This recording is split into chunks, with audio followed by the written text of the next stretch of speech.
This partwork has been supplied to me free of charge from Fanhome.com. Please pop along to their website and see all of the other build-up partworks that they have to offer, as well as other collections of collectible things. I would like to thank Fanhome for providing me with the partwork so I can produce these videos for your enjoyment and educational needs. If you'd like to build one of your own, pop along to fanhome.com. They're available in many countries worldwide. If you do want to build one, leave a note in the comments to let me know how you're getting on, and let me know how I'm getting on as well. I'd like feedback of all types. So thank you once more to Fanhome for providing me with this kit. I hope you enjoy the build. Let's get on with it.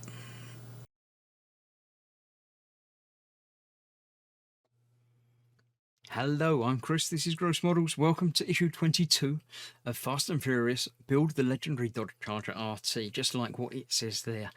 This is a partwork from Fanhome and Universal and Dodge. They all sort of joined forces and created a team to create this stunning 1/8 scale massive big car. We've been building this on and off over the last 22 episodes, and we're now continuing on. I think there's 100 parts to this, so we're approaching the quarter mark, and we've done like the first two wheels and the engine and the starting on the front thing, so we're working our way backwards. The magazine is telling us about the world of Fast and Furious as ever. Vince, tough guy, driving person, yeah, all good. I quite enjoyed his character in most of the films, or in the films he was in anyway. There we go, cool. Matt Schultz is obviously the person that plays Vince by the looks of it, yep. The Dodge brand, police cars, oh yeah, of course they did police cars.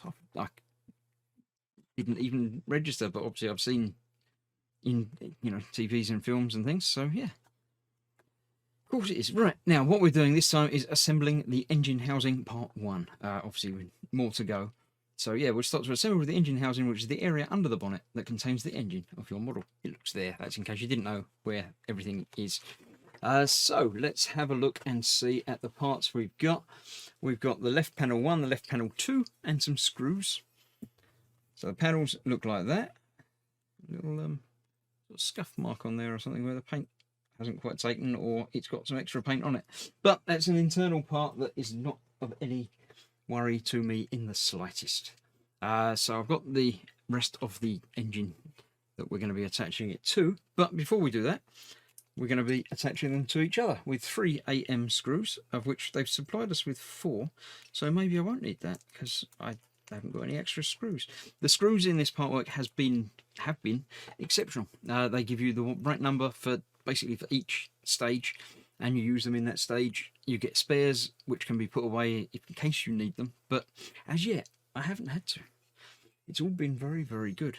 So that goes that way round, and that goes that way round, and we'll go on to there like that. Those 3 bits fit over there. That fits in there like that.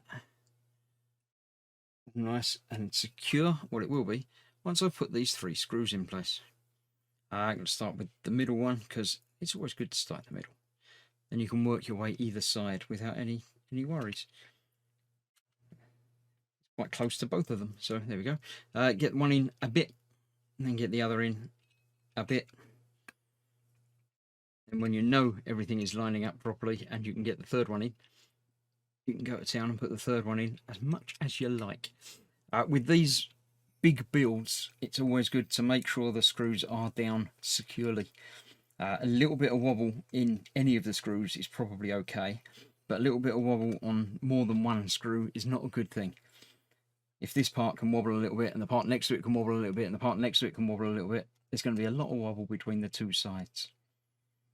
So yeah, make sure you do them up nice and securely. That's that. Join them together. We'll do that nice and tight, secure and home. Let's have a look over the page. It just says to join them together. That's it. We've done it. Oh, it even says to do it in a certain order.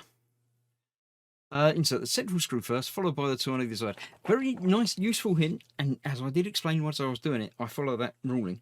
But why would they tell you that after they tell you to put the 3 screws in down here? That seems like that should be told you. Put these 3 screws in. Oh, and by the way, it's best if you do them like that. Yeah, that's a bit rubbish. So yeah, that's that.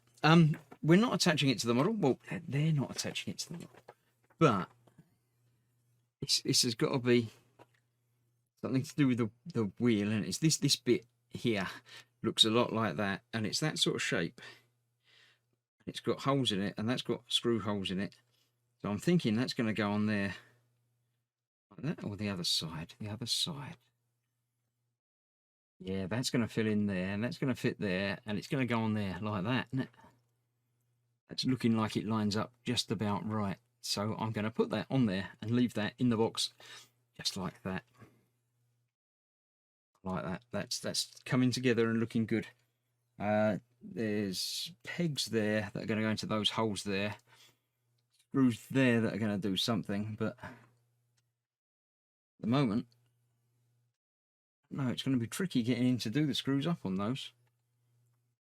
But we'll worry about that next time, as I'm sure. This was part 1, so there's going to be a part 2 coming up very shortly for that. I shall put the screws safe out of the way.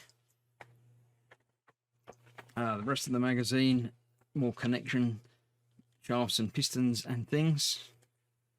Details about that. If you want to pause and look at them later, you can feel free. There we go, that's that, and that's that page. How to center the cap. Obviously, it's got to be done in a certain order with certain tightness and things. There we go.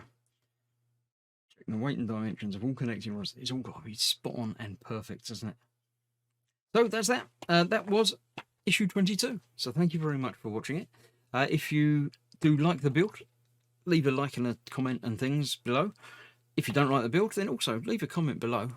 Feel free to click the dislike button as well. It's, you know, feedback is always useful. There are links in the description below for Fanhome if you want to pop along to the fanhome.com site. It may be available in your part of the world, in which case, if you want to build along, the links are all there for your pleasure to find and explore. So thank you very much for that. I shall see you very shortly for issue 23. Stay safe. Bye-bye for now.